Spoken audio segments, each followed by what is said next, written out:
Welcome to today's GNCC Espresso webinar, where we will be diving into the fascinating topic of how to take your business to the next level with a specific focus on the role of innovation.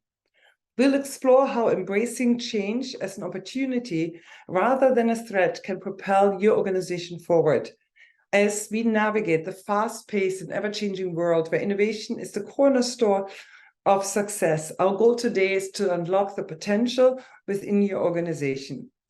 We will be exploring an array of strategies and insights and real-world examples to expand horizons, nurture creativity, and to drive your organizations towards unprecedented growth. This event is proudly brought to you by Innovate Niagara, one of 17 regional innovation centers across Ontario, providing the structure, services, and resources you need to get your great ideas off the ground. Now, let me introduce our featured guests for today. We have with us Chris Janzen, Director of Client Services with Innovate Niagara, and Rob Belchior, who is the Small Business Consultant and Manager of St. Catharines Enterprise Center. And I am Mishka Balsom, and I will serve as your moderator for this session. Just to give you an overview of today's format, it's going to be, and we hope it to be, a very interactive one. We're going to start out with a really brief overview of Innovate Niagara and St. Catharines Enterprise Center, just so you know which services you might be interested in and how they can assist you. And then following that, we're actually going to go directly into a Q&A session. Many of you have provided us with some questions in advance, and we're very much committed to getting to all of them. Please also know that you have this chat function for any questions you would like to ask. I will see it on my end here, and I'm really committed to getting to them. The second part of it is that if you are interested in enabling live transcript, you can find that option on your Zoom screen. And lastly, just in case you have to leave early or other things are interrupting this webinar, today's session is recorded and will be available on our website, on our YouTube channel, and in all of our social channels as well. So to start out, I'm going to pass it over to Chris to start out to give us an overview of Innovate Niagara. Thank you so much. I'll just share my screen here quickly. So first of all, thank you so much for having us this morning. I'm really excited about the conversation. My name is Chris Janzen. I'm the Director of Client Services with Innovate Niagara. And before we get into today's conversation, I would just like to introduce who we are and what we do, so we have a little bit more context to why I'm here this morning. So Innovate Niagara was founded in 2008, and in 2011, we were designated the Regional Innovation Center for the Niagara region. So our mandate is to work with primarily early-stage companies, but also established companies, and help them commercialize new products, technologies, and business models. So we are the people that you go to see when you want to turn your idea into a product or a reality in the marketplace. And we do that by offering a variety of services. So at Innovate Niagara, we provide free market intelligence services to all of our clients. So this helps you understand your marketplace, the consumer trends that are going on within your particular industry, as well as the kind of larger scale innovation trends that are occurring. So we're really dedicated to helping you understand what is going on in your marketplace and ensuring that your product or service or innovation is feasible. We provide mentorship and business advisory services. So one-on-one consulting is provided to help you overcome your particular challenges and business issues. So we do have a roster of successful business people who can share their insight and help you overcome whatever particular challenges you might be facing as you try to commercialize your innovation. We work very closely with our provincial as well as federal colleagues and can help you access funding to grow your business or to bring your commercialization or your innovation to market. So we will help you access financing and funding, whether that's from the provincial government or from the federal government. And then we offer a number of workshops and networking opportunities. So if you're looking to meet other people in your industry, other organizations, please look at our events page, and we'd be more than happy to kind of facilitate those collaborations as well. We also offer some tech incubation as well as a startup visa program. So this is a federally designated program where we bring in international entrepreneurs, and we can help expedite their process to establishing their business here in Canada. So it's a great way for us to build out the innovation ecosystem here in Niagara, and more than happy to speak about that program in more detail. But just to give you a sense of what we've been doing over the last decade or so, we've secured nearly $100 million in funding and financing for Niagara-based companies to help bring their commercialization or their new product to market. We've had nearly 400 training sessions with over 20,000 participants across the region of Niagara. As I mentioned, we've delivered market intelligence valued at nearly $10 million. So the services that we offer are free. They're no cost to our clients. But if you were to purchase these services from a consulting firm, it would cost you nearly $10 million. We've worked with over 1,200 clients over the past 10 years. And we've provided over 17,000 hours of consulting services. So that's, who we are in a nutshell. Essentially, what I like to tell people is we're the people that you need to speak to if you have an idea and don't know where to go in kind of the tech world. So I'm sure we'll talk a lot more about our services throughout the morning, but that's kind of who we are in a nutshell. And once again, thank you for joining us and for having me this morning. Thank you, Chris, for the overview. It's really helpful. And I'm sure that we have many participants who are here with us right now or who are going to watch it later on who actually have ideas and want to bring them to life. I think many of us have them. Many of us who have worked in business have always these percolating ideas in the back of our mind that we're seeing, reading about, and saying, now, how can I move this forward? So thank you for the overview. And on that note, I'm going to pass it over to Rob to give us an overview of St. Catharines Enterprise Center. Wonderful. Thank you so much, Mishka, for this opportunity. And it's a pleasure to be here along with Chris from Innovate Niagara. So just a little bit about the St. Catharines Enterprise Center. We are part of the city of St. Catharines, and we're here to support small businesses in the community. And we do a lot of our work with new startups. So oftentimes people are starting a business. They maybe have a clear idea in their head of what they're going to do, but they have 1,000 questions or a lot of questions, and maybe they have some weaknesses in certain areas in their skill set. And we offer guidance and support, resources, information, help people with identifying their steps to starting and all of those sorts of things. So even though we're part of the city of St. Catharines, we are located outside of City Hall. We're over at 14 Ontario Street. You may recognize the structure in the picture here. That is the Ontario Street parking garage. And we're one of the retail storefronts along Ontario Street and in the first floor. We are here Monday to Friday, 8:30 to 4:30 p.m., but we do recommend appointments. We are a small team, and we're often in training sessions where we're training clients, offering webinars, out at networking opportunities, out in the community. So we do always recommend reaching out to us, setting up a time to have an appointment. Of course, you're welcome to stop in anytime, and if we're busy, we will just set up an appointment to have a conversation. So how are our services possible? You do see on the screen the Ontario logo. So we're part of the city of St. Catharines, but we're one of 47 enterprise centers, one of 47 organizations across Ontario that receive some funding and support from the Ministry of Economic Development, Job Creation and Trade. So within our network of 47 offices across Ontario, we share resources, we share information, and collectively our offices serve and see over 75,000 entrepreneurs each year. So it's really, really fascinating to see what we see at the grassroots level of local economic development. Just to expand a little bit more on how we can help, we're that first point of contact for all those questions that a new business owner has. So we answer a lot of questions day in, day out.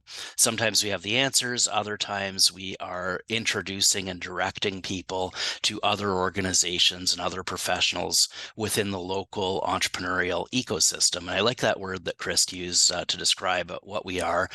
Just like part of that ecosystem would include organizations like the Greater Niagara Chamber of Commerce, where we're all here with the common goal of seeing businesses start, and we're seeing in the common goal of seeing existing businesses continue to succeed, create jobs and grow our economy. So we do that through a variety of things such as seminars, webinars, special events, guide people through market research and business planning. We sit down one-to-one with people to review those business plans, to review the questions they have. And we have a few very modest mentoring and funding programs, which have had a great impact on many local businesses. Two of which we've had for over 10 years now. One is called Starter Company Plus, which is geared towards new startups and recently launched businesses. So new startups, businesses less than a year old are the target for this program. It should be a business that's becoming full-time.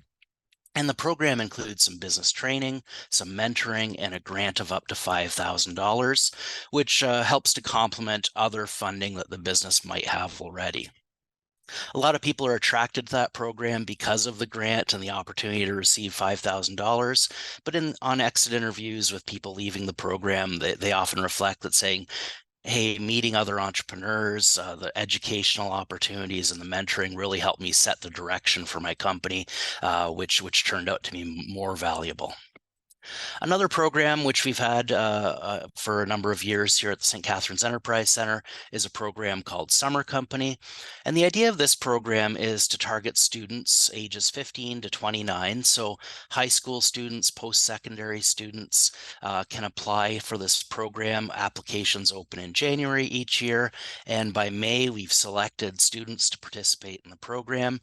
They too receive some business training, some mentoring, and a grant of up to $3,000. And they used all of that support to run a business over the course of the summer. And the idea is for that business to be their full-time job. Like all of us running a business, there's no guarantee of what their income will be. So they do get some real-world experience. But through that program, we do see many students continue to run their businesses or go on to run other types of businesses in the future. And one program we'll probably touch on throughout this morning is Digital Main Street. We'll probably talk about this just a little bit more as we talk about innovation. The idea with Digital Main Street is it's a program that was started in the BIAs in downtown Toronto, and over time it has expanded to support all brick and mortar businesses in Ontario. And right here in St. Catharines, we have a digital service squad where we have a small team that goes knocking on doors and offers retailers and brick and mortar businesses support, helping them to upgrade their digital skills, adopt digital technologies. Oftentimes it's focused on e-commerce or other digital tools. And we have an example here of a local downtown business, All Figure, that participated in the program. We've had over 200 businesses participate and in St. Catharines participate and receive training, and we're at the point of dispersing over $600,000 in grants, $2,500 at a time to help local small businesses. So grants are really what people ask us all the time about, but of course we're more than that. We're here to offer advice and support and information, and sometimes there is the opportunity to get some free money from Starter Company, Summer Company, or Digital Main Street. But really I like to focus on the fact that we're here to help, we're here to support you, we're here to answer questions, here to fill in the gaps in your knowledge and help you surround yourself with a good team of people. I'll welcome anybody to reach out to us after and have a conversation with us. So once again, Mishka, thanks so much for having us, and it's such a pleasure to be here along with Innovate Niagara. Rob, thank you so very much. I can only attest to both of them. We have so many of our members who have actually utilized the services of Innovate Niagara and of the St. Catharines Enterprise Center, and it has really excelled their business forward and has made a difference. So above all, I think one of the things that both organizations offer is the sense of being part of a network and really find other like-minded individuals that are actually assisting you and helping you along your journey. So thank you very much for being with us today. The questions, we looked at the questions that have come forward from you, our participants on this webinar, and I thought there were 4 kind of themes that were kind of brought them together, or maybe the way we can actually group them a little bit. The 4 themes are, first of all, the global and broader perspective. Many of you were interested in looking at those trends and saying, how do these global, broader trends actually impact what is happening in Niagara and in your own business? The second aspect of it was really looking at real life examples. Sometimes we learn the best when we actually hear or see what another business can do. The other ways was actually many of you have established organizations, established businesses, and you're looking at ways to promote innovation within your own organization. And I think it's critical. It's saying like we've gotten to this point in our organization, but how do we get and excel to the next level? And lastly, some of your specific questions actually were really related to some of the challenges you're facing, but also the opportunities that it represents. So those are kind of the 4 themes that maybe we can move forward with. But again, utilize the chat function. I'm going to look for any question that comes forward, and I'm committed to getting to all of them. So maybe on that note, let's start out with a global, more broader perspective. We have, when I look at innovation, ideas that come to mind over the last 15 years. I look at the smartphone, I look at Airbnb, Tesla, or the idea of an electric car, the way we watch or experience entertainment with now services such as Netflix, Prime, and others. I was wondering, and maybe Chris, if I start out with you, if you can share some key insights into the current state of innovation in the business world, especially in light of recent global challenges. Some of the challenges we're facing are like related to climate change, the challenge of delivering healthcare consistently. We're looking at new energy sources. We've had and seen supply chains being interrupted. And these are all huge challenges that businesses are facing.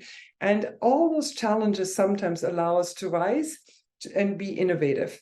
And I think over the last couple of years, between 2020 to 2022, we've seen significant amounts of innovation. But I was wondering if you see some trends that you're looking at or that you're noticing where people are asking different questions today or looking for different solutions than what we might have seen 10 or 15 years ago. Perfect. Thank you. Yeah, definitely a big question and a really big issue.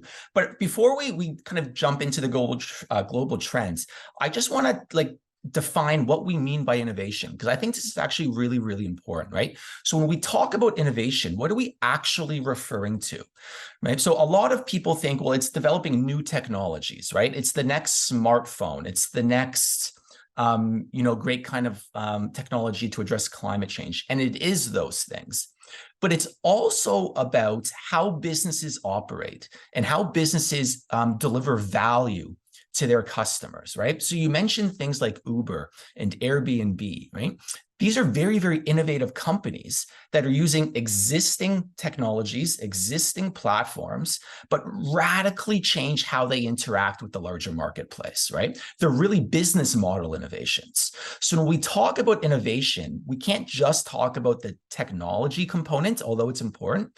We also need to talk about how businesses are internally organizing themselves, the processes they use internally, and how they deliver that value to their clients, right? So it's a much more holistic kind of understanding of what innovation is. And if we look over the last 10, 15 years, like you've mentioned, Mishka, we see a lot of innovation in business models as opposed to technology innovations, right? Of course, technology innovations are always occurring, but we see really dramatic shifts in how businesses deliver value. right? And, Uber, Airbnb, these are really, really kind of common examples, but we can think of really like local examples during COVID of, companies having curbside pickup, right? That is an innovation, right? A really practical innovation that a lot of companies implemented to address the current challenges. So, to kind of take a step back now and to look at your broader question about what's the global marketplace or what are the global trends, it's really about not only technology innovation, but efficiency within businesses, right? And if you look at Canada, Canada kind of ranks in the middle of the pack when it comes to kind of global innovation. We're not the best, but we're not the worst, right? And there are a number of reasons for that. In particular, we're a relatively small domestic economy. So innovations that are developed in Canada can be very, very hard to scale simply because there's not enough people sometimes to justify growing that technology in Canada. It's also very, very difficult to access financing and funding within Canada compared to, say, jurisdictions like the United States, right? There's cultural reasons, regulatory reasons why this might be, but it's very hard to access financing and funding to grow businesses here. And then we're competing in a global marketplace for talent, right? So it's not just Niagara versus Toronto, it's Canada versus the world, Niagara versus the world, right? So we're in a global competition for talent that makes it very, very difficult sometimes for Canadian companies to scale and grow here, right? So what we see, particularly within Canadian innovation, is there's much more of an appetite to import existing innovation from other jurisdictions. Right. Obviously, that mitigates risk. It's a kind of tried and true tested product. But obviously, we want Canadian companies to do great things in Canada. Right. So when you look at R&D spending, for example, which is maybe the best indicator of innovation, innovation in Canada is really driven by a handful of very, very large companies. Right. Particularly like, in the mining sector, oil and gas, even we can look at BlackBerry and digital security, right? So it's really a handful of Canadian companies, very large Canadian companies that drive R&D spending in this country. Most small and medium-sized businesses, over the last 15 years, we've seen a dramatic decrease in the amount of money that they're spending on innovative or R&D related activities. And obviously, we're entering uncertain times, economic times, so that's going to decrease. But if we look at kind of that global trend, it's really trends related to innovation and business models. And then within Canada, it's really, there's a real challenge that we have on how do we develop technologies here and scale them here. So there's a lot we can dive into there, but maybe that's a good starting point to kind of talk about maybe some of the key topics in global innovation at this point. I think, Chris, you had an excellent point, many of them actually throughout, but I thought right from the beginning, actually, when you said like we need to define innovation of what it looks like and really looking at where and how it actually impacts us. I am wondering on the same topic, because we got a couple of questions related to it, and you touched on it, Chris. And the question that one of our participants had is, do you see Niagara as being competitive in innovation compared to other regions in Canada or the world? And if yes, are there certain sectors where we're more competitive than others? And areas where I'm looking at that I think we're known for, I mean, on one side, we're known for our accommodation and food service and our tourism aspect of it, but we're also still very strong in Niagara when it comes to manufacturing, which I think is a key aspect of it as well, along with a couple of other areas of it. And so, Chris, if I can turn and lean on you one more time to maybe answer that particular question, to saying, because you had hinted at our competitive advantage or that of Canada's, but how do we fare in Niagara? Yeah, it's a very good question. So I think Niagara is definitely moving in the right direction, right? And one of the initiatives that we really try to kind of undertake here at Innovate Niagara is bringing together all the stakeholders so we can collectively address the challenges facing the region, right? So it's working with organizations like the Enterprise Center, the GNCC, post-secondary institutions. So we have a collective response to some of the more pressing issues, innovation issues facing the region. So if you kind of look at what we'll call like Niagara's innovation score, we're actually ranked 21st in Canada in terms of innovation and tech startups, right? And this is research that comes from an Israeli research firm that maps tech ecosystems around the world. So that's kind of, fairly good considering our population size, kind of our industrial history, being 21st in the country. So we're definitely moving in the right direction. And as you mentioned, we're seeing a shift maybe away from traditional manufacturing, everyone wanting to serve the auto sector, for example.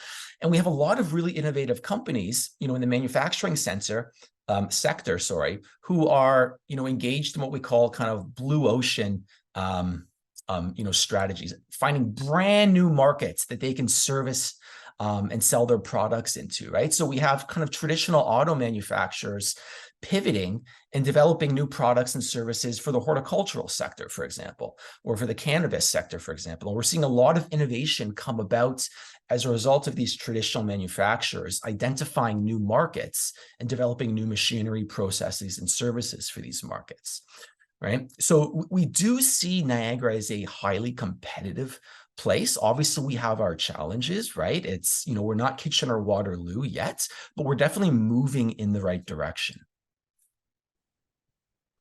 Thank you very much. And I think also we often hear, and sometimes when we talk to entrepreneurs, we forget actually our advantage of our location, being actually a border community, and the access that we have and the distribution options that we have when it comes to that particular aspect, I think is also key at the same time. Rob, I want to bring you into this conversation because there was one particular question that was related to the retail industry. And when we look at Niagara, we have a high number of individuals that are in retail. We have a lot of independent retail business as well. And when we look at that over the last couple of years, that sector has significantly changed, is continuously changing. And I would assume that you likely are working with individuals that are wanting to branch out in that area. And where do you see some of the innovation and opportunities when it comes to that particular sector? Absolutely, it's a great example, and it's an area that we really do see a lot of traditional Main Street businesses that are adapting and implementing some of the technologies that have been created over the past number of years.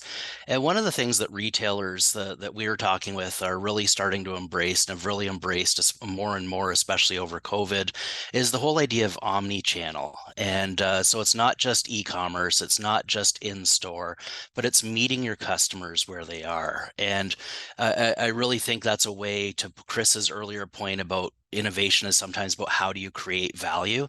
Well, how does a retailer stay competitive? How do they build a competitive advantage within their local community and stay relevant and stay top of mind? Well, it's meeting their clients where they are. And so a lot of their clients are shopping on social media, as an example. So giving channels of communication to potential customers to not only find out about them, but to browse and shop directly online, whether it's using integrations with Google Shopping or with similar types of online tools. That's a really critical aspect of things. So sometimes people will search for information online and they'll make their decision, but then they'll still go in store to make the purchase. And that's where some of the omni-channel is really starting to has really changed things for retailers.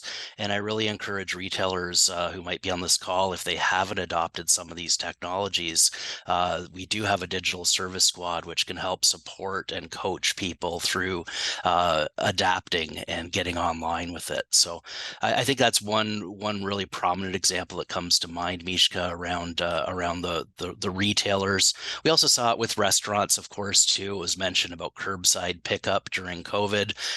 We saw some retailers and restaurants thrive during COVID, or at least, compared to others. And it was because they were willing to try new things and adapt to technology.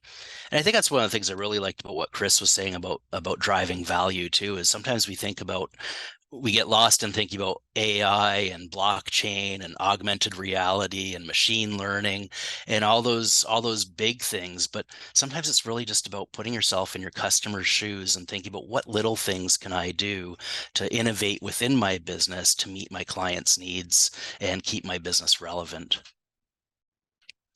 Thank you. I think those are like great examples that we have seen over the last a couple of years, and I think that are really making a difference.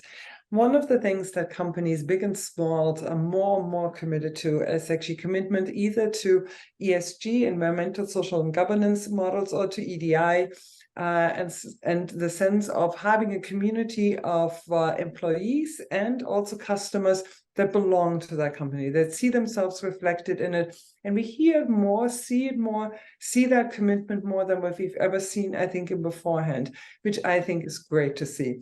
Do you, when we talk about innovation, or are you dealing with businesses and individuals and really seeing how they're committed to it? Because Rob, when you talked about reaching out to different customers, maybe then they've never considered them beforehand, broadening their reach, broadening the way we communicate, the channels that are being used, the places that are being used. Do you see that this is maybe one of the questions more and more businesses are asking and are committed to? I'll start, and I'm sure Chris might want to add in, but around the point of diversity, equity, and inclusion, I think that businesses that are embracing that are seeing benefits in many ways. So first of all, a broader client base. But second, when you have diversity on your team and you're an inclusive team and people feel safe at work and they feel included at work, it allows more creativity. It allows more innovation. It allows a broader range of skill sets that help that business grow and succeed. So if you have a diverse group of people working for you and they feel safe and included, they will help grow your business. They'll help you reach different markets. They'll help you solve different problems, and they'll help you create that value that you need. So that's my first take on that question. I'm not sure if Chris has any additional thoughts. Or back to you, Mishka, maybe. Yeah, no, Mishka, you're our host. So no, actually, I think you're absolutely right, Rob, as bringing Chris into this conversation too, because it's something that many people are looking at being much more creative than they've ever been in beforehand, from messaging to how they position their products, how they position their services, which markets they're being reached out to, and the composition of their own team at the same time. No, absolutely. And so just to have a quick plug, we're actually hosting a workshop next week on how do businesses develop inclusive and equitable and diverse products and services, right? So this is something that we definitely see there's a need for. It's something that our clients are asking for as well. And the reasons for that are multiple, but I think this comes back to like a really fundamental point that the most innovative businesses are the ones that talk to their customers and actually understand what their customers are telling them, what their pain points are, right? So the marketplace is full of a diverse set of needs, but if we actually listen to what our customers are telling us, we're going to be able to take that feedback and, retwig our service offerings or develop new technologies or implement new processes to better serve those clients, right? So at Innovate Niagara, we're really, really big proponents of what's called the customer development model. And this was developed out of Silicon Valley. It's a startup methodology that essentially ensures you're always talking to your customers so you can always make the most innovative and efficient product possible. Because ultimately, they're the ones that are going to tell you what they want and what they need out of a product or services. So it doesn't matter if you're Apple or if you're a 5 or 3 person, manufacturing shop. If you're committed to innovation, that means you're committed to speaking to your customers and actually understanding what their pain points are. Thank you very much, Chris. And I think it's some excellent examples. And if you have a link to the webinar that you're putting on or the event that you're putting on next week, we'd love to share it with our attendees at the same time. Both your organizations, Innovate Niagara and Catharines Enterprise Center, have been instrumental in supporting local businesses. And here are the questions that have come forward from a couple of individuals. And they're wondering if you could share some success stories or initiatives that have sparked innovation in our region here. We don't need to name names, it's up to you. But ones where you're looking at and saying they have really defined it, and have moved us forward, you as an organization or other organizations at the same time. And at the same time, they're defining Niagara a little bit. So Chris, I'm wondering if I could lean on you first for that, and then we'll pass it over to Rob. Absolutely. Yeah. So there's a lot of examples, but I think recently Innovate Niagara has been running a program called the Idea Fund, which essentially grants a seed fund, so a startup capital of $30,000 to companies who are looking to tackle some kind of environmental challenge, right? And they have to match those funds. So they'll have a $60,000 project. But we see a lot of innovation coming out of this particular program as it relates to environmental sustainability. So we've had breweries and wineries who have engaged in really innovative water purification processes or developing technologies for water purification, for example. We have companies that you wouldn't even know exist, for example, working on sensor technologies for the mining industry, or copper extraction for the mining industry, right? So this fund has really allowed companies to mitigate some of that risk associated with innovation, to really kind of take the reins now and run with an idea. So we have companies throughout Niagara in all 13 municipalities who have participated in this program over the past 2 years and have brought some really, really innovative products to market. So I'm sure Rob has some examples as well, but more than happy to kind of continue talking about this, but I don't want to steal Rob's thunder either. So yeah. And yeah, wonderful. Let's pass it over to Rob. And for all attendees, my colleague Michaela has actually shared the link to the event that Chris had referenced as well in the chat function. So there you have all the information that you need as well. And over to you, Rob.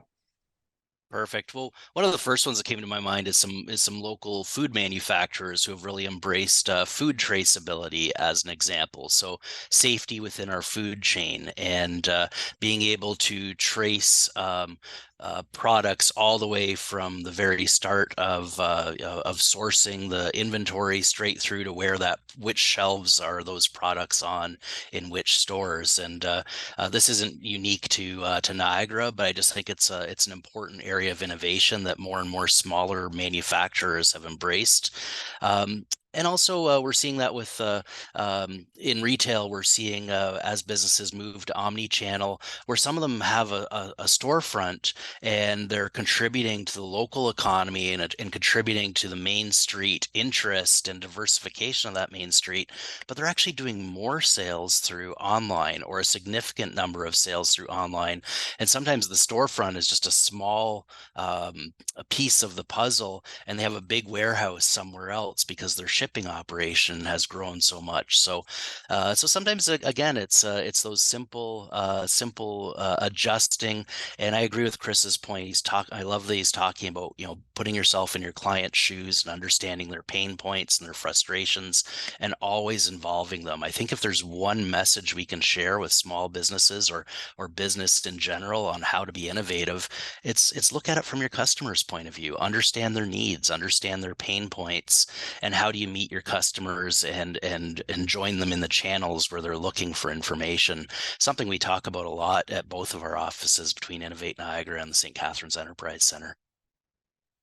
Thank you very much. And that was an excellent point too. We have often regions are defined by specific sectors. We see a growth or significant growth in some sectors, maybe less represented in others. Rob, when you look at Niagara, are there any specific industries or sectors where you see particularly exciting opportunities for innovation in the near future? Maybe one's areas we haven't seen it. You mentioned something around food, and I think there was a lot of call and discussions around food security as being an aspect too, and how we, even with across Canada, need to focus on it more. But I was wondering if you see some growth, some opportunities in certain sectors or industries. Sure. Well, I think food and the beverage industry has been important for a number of years, for a long time here in Niagara, and we're seeing innovation. And when one of the earlier questions came up, I was thinking about how we have two incredible post-secondary educational institutions here. Niagara College, for one, is ranked #1 in Ontario for research in Canada, #2 across Canada. So even though maybe we're number 21 within Canada on that that innovation scale. We have a lot of good assets that are in place and growing and developing. And Brock University, having 13 research chairs, I believe is the number, is another good investment in that. So food and beverage certainly is one. One that you may have seen, Niagara region in their economic development strategy was talking around the marine industry. And so we've seen, I grew up in North End St. Catharines, and a lot of my friends' fathers worked at Port Weller dry docks, and we've seen reinvestment there. We've seen Heddle come in, but we're seeing all along the St. Lawrence Seaway and the Welland Canal in particular, we're seeing investment and opportunities. So there's a lot of opportunity for a marine strategy, and I think we're going to see more and more opportunity for businesses in the marine industry in particular. And medical has been identified. There was a study again by Niagara Region Economic Development that medical and industry is one to watch and one to invest in, and aerospace as well. We're working with a client who is rebalancing rotors and on aircraft, and they're serving clients. They're in Spain right now, serving clients overseas. So it's really interesting to see how small businesses and clusters of industry can come together, and if a small business can look for opportunities within that cluster. So I see a lot of opportunity, Mishka, a lot of different industry. Certainly a lot of our clients would be in that food and beverage sector. A lot of our clients are retailers and adapting but certainly at a broader regional level, and I don't want to speak for Niagara Region Ec Dev, but you can look at their strategies and hear about marine and aerospace and medical innovations as well. So I think there's a lot we can be proud of and excited about here in Niagara. Yeah, you're absolutely right. It is really fascinating to see actually the strengths and the opportunities that the Welland Canal and the Seaway actually offers for Niagara, again, as being actually a transportation corridor to the States and to the rest of Ontario. It's key, and it is nice to see actually Niagara and Ontario being actually committed to a marine strategy when it comes to that. But all the other examples, I think they are key to us. And especially when we look that we can lean on the strengths of our post-secondary at the same time. But I'm going to pass it over to Chris, and just to seeing if he, and Chris, if you notice certain sectors or industries where you see innovation really growing, that are very exciting opportunities that are taking place, and that maybe in the near future really will redefine some of the key areas and sectors that we really identify with today, but might be different tomorrow. Yeah, so I think to echo Rob's point, we see a lot of movement in food and beverage and in agricultural technologies. But what we also see here at Innovate Niagara is we're approached by companies on a weekly basis who are not Niagara-based, but who want to come here and leverage our existing assets, right? They have innovative technologies for, say, the horticultural sector or for the marine sector even, right? So we're definitely seeing Niagara as kind of a hub of innovation within particular industries that are attracting outside businesses, which is fantastic. So we have a company that's located in the GTA that's developing a fertilizer technology that uses less water, but they want to be here because of the existing assets that exist in the agricultural industry, right? So I think what we're seeing now is there's a realization that, listen, we have some really cool stuff here, and there are industries that are ripe for innovation, and outside companies are now coming in, setting up operations here to better access those assets, including our post-secondary institutions. Now, to come back to kind of the second part of your question about, maybe those industries that are going to get shaken up, so to speak, we are working with a number of companies, for example, in AI, who are developing really, really innovative AI technologies, for the banking sector or the mortgage sector, right? The legal sector, where you have large stocks or, amounts of paper who need to be organized in a very systematic way. So there are a lot of existing industries that are going to really, really be shaped by things like artificial intelligence. And what we see at Innovate Niagara a lot is about 80% of all the clients that we work with are involved in some kind of digital media software development, right? So there are a lot of companies here that no one would be familiar with because they're selling software services into existing businesses, for example, right? So there is still a lot of innovation taking place to help companies become more efficient, to establish more efficient CRM systems, for example, right? So we definitely see, St. Catharines and Niagara writ large as a hub of software development within Ontario. So that's continuing, and I expect that to grow over the coming years as well. Yeah, and Chris, I'm really glad that you actually brought up and mentioned the professional services and the changes that those services are going through, because we have a high number of individuals in Niagara employed in those areas of it. And I think their processes and the deliverance of services is going and seeing a significant change, in part due to all the things that you have mentioned. So thank you very much for raising it. I want to turn over to the third topic that we identified earlier on, and that was really looking at how does one promote innovation and entrepreneurship within one's own organization or existing organization. And Rob, if I can lean on you to say, what advice do you have for leaders or entrepreneurs looking to identify untapped opportunities for innovations within their own organization?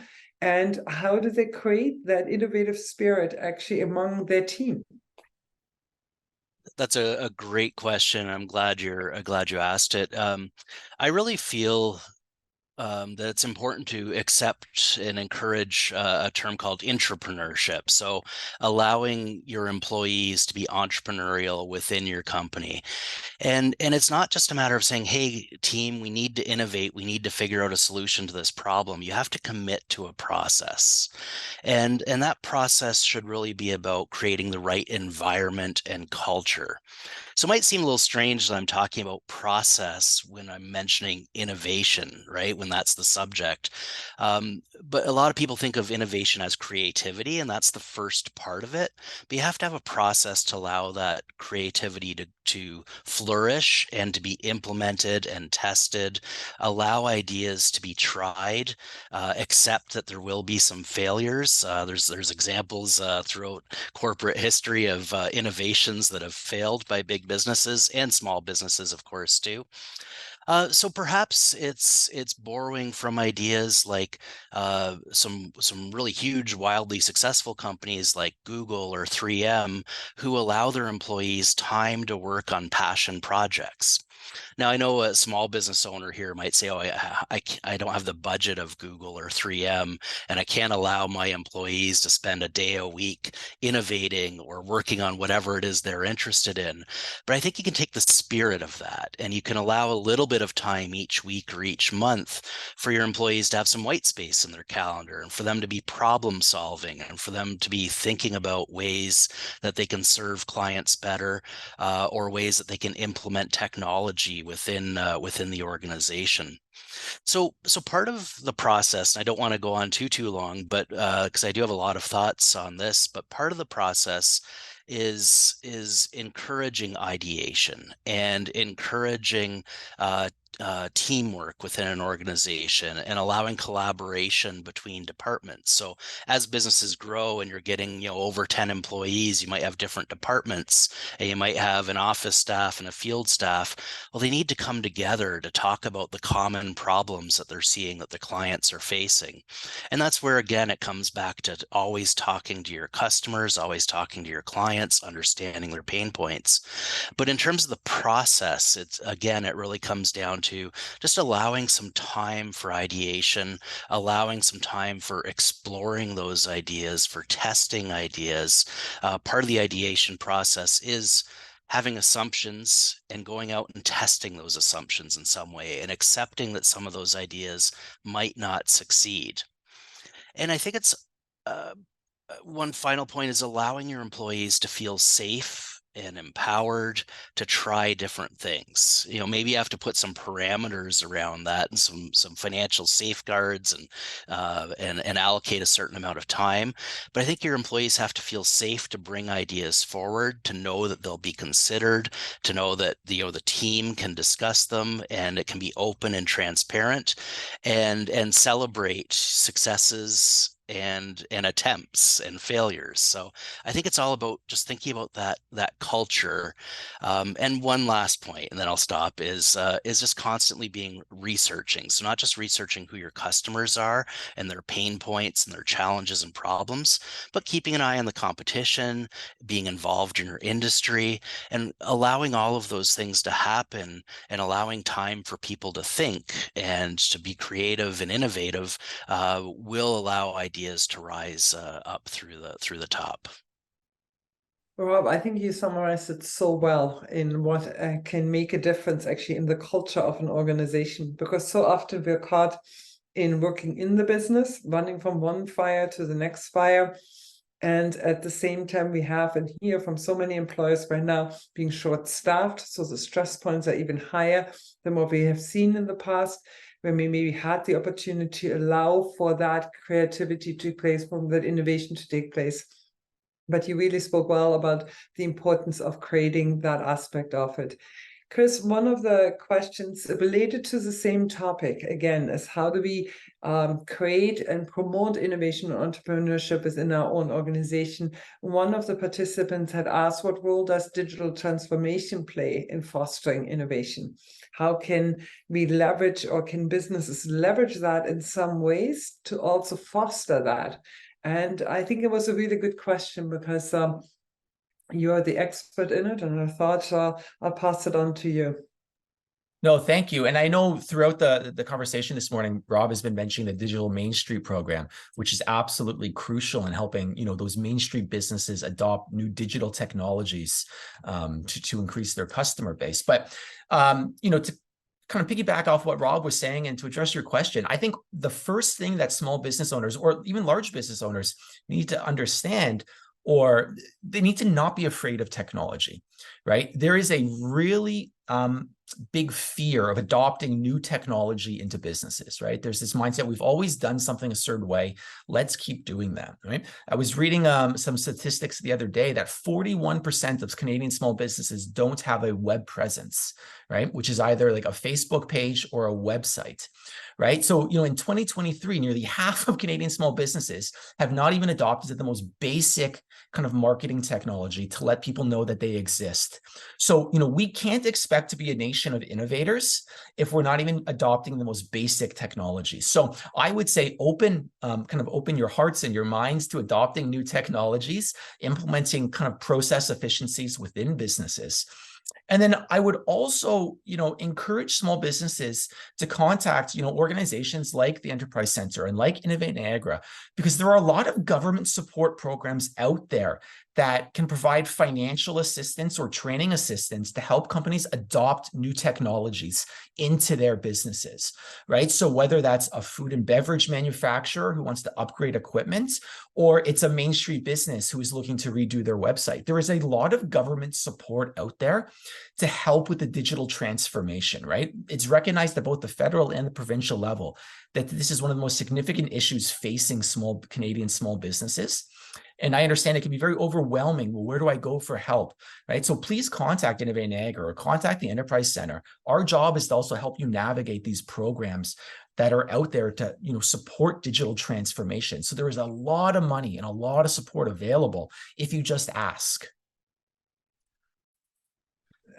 Chris, there is one very specific question that is maybe a very good follow-up question to what you had mentioned, because you mentioned about how many small businesses don't even have like a web presence.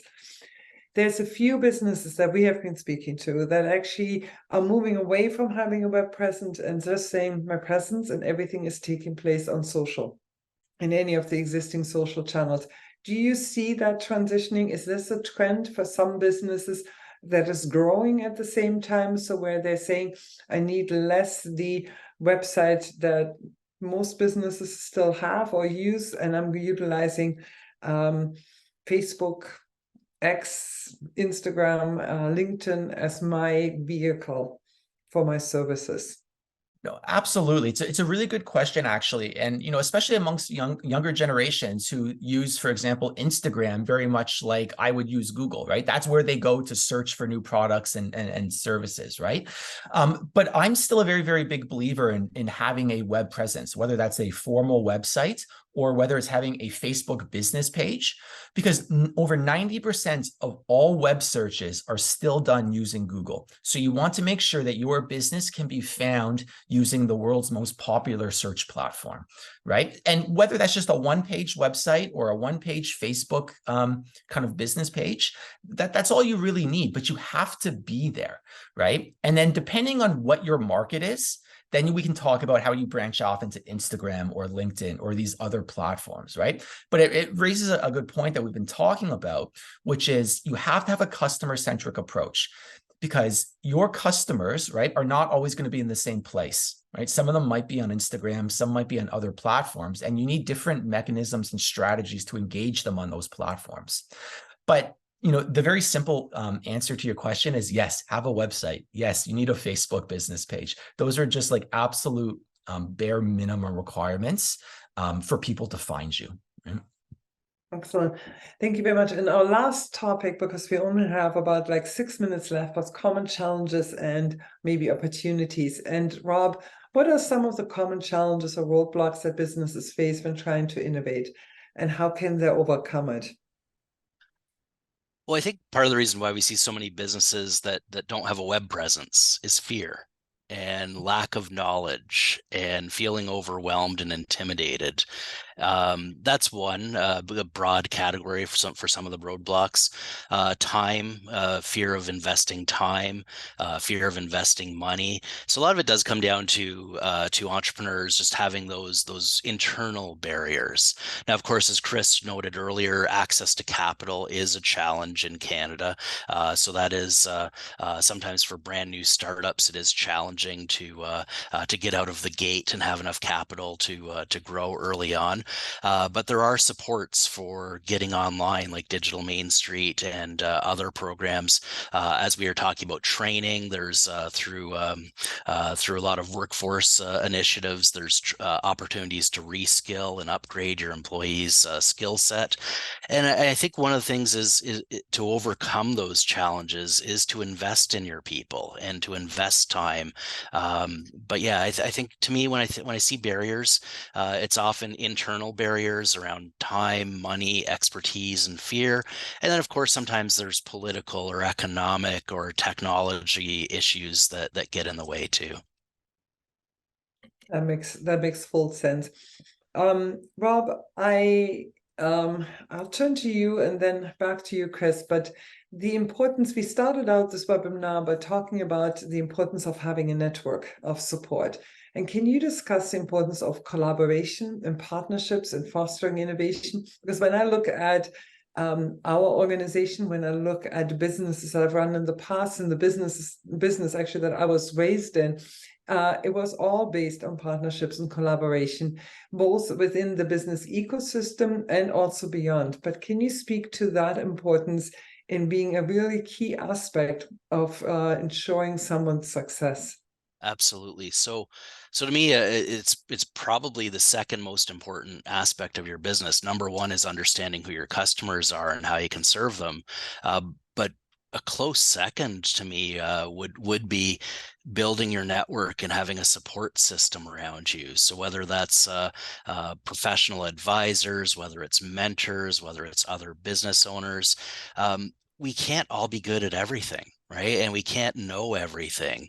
And similar, like each of us, Mishka, Chris, myself, all of our organizations are part of broader organizations. So here in St. Catharines, we're part of Small Business Centers of Ontario, where our 47 offices with 54 locations come together to share knowledge and information and resources, right? And the Chamber of Commerce has the Ontario and Canada Chamber of Commerce. So it's so critical that you surround yourself with good people. So both your internal staff, that you hire good people, that you develop good people, you allow them to thrive, and you encourage them. but also surrounding yourself with those mentors and professional supports, and getting out to partner organizations like Innovate and the Enterprise Center, and so many more here in Niagara region. There's a lot of advice and information that's available out there. And then sometimes, like Chris said, there's different programs that existing businesses can tap into to help take their next step. So I'm glad you asked that question, Mishka. I think surrounding yourself, identifying your strengths and weaknesses, and surrounding yourself with good people, you'll go a lot further in the long run by having that team around you. That sounds, I fully agree with you. We always say this as a chamber, is the strength of actually network coming together versus actually one person advocating or trying to make a change. It makes such a difference. Chris, there's one particular question, and it's related to AI. You mentioned AI, and it's dominating the headlines. And companies are realizing that to stay competitive and vibrant, they have to tech enable all parts of their business. AI is a logical step in the digital transformation era. Do you see it the same way? And do you see it maybe becoming more relevant as we're moving forward? Yeah, that's the $1 million question, isn't it? Right. So when we talk about AI, it's kind of, you know, the new innovation buzzword, right? So it can mean everything and nothing all at once. What we're definitely seeing, though, is internal processes are being automated. Kind of, you know, manual processes within businesses that would, you know, usually take a staff person are being automated by technology, and AI is only going to drive this automation process further and faster, right? So they'll now be, you know, we mentioned kind of, you know, legal services or accounting services, right? So we may have AI, you know, developing contracts that a lawyer used to do, right? So we definitely see how it, you know, it's going to impact industries, but I think how it's going to impact them is still up in the air. It's not entirely clear, because what we haven't talked about today is a lot of the regulatory issues surrounding innovation. So it's not clear what the regulatory environment in Canada on AI is even going to be, right? How is it going to be regulated? How is it going to be implemented within the kind of the larger society? So we're definitely seeing the trend of automation occur. How far that goes and how fast, I think that's still to be determined. Thank you very much. I actually can't believe how quickly this hour went by. We are at 11 o'clock, and my thanks really go to Innovate Niagara for powering this session, for bringing us together. My personal thanks go to you, Chris and Rob, for making yourselves available and so generously answering the questions that have come forward. This month, October, is Small Business Month, and I couldn't imagine a better webinar than on the topic that we discussed. I also want to invite all attendees to join us on October the 24th from 8 o'clock in the morning to 12 o'clock at Rodman Hall, where we're holding a Small Business Month event. It's powered by Meridian, and it's a free event for you. We can learn anything, and especially when it comes to networking, how to manage your staff and how to also increase your sales at the same time. But I think it speaks to the power of us coming together in a room to learn from one another and to lean on one another. So again, my thanks to you, Rob and Chris, to Innovate Niagara specifically, and lastly to all participants for actually joining us this morning. So thank you.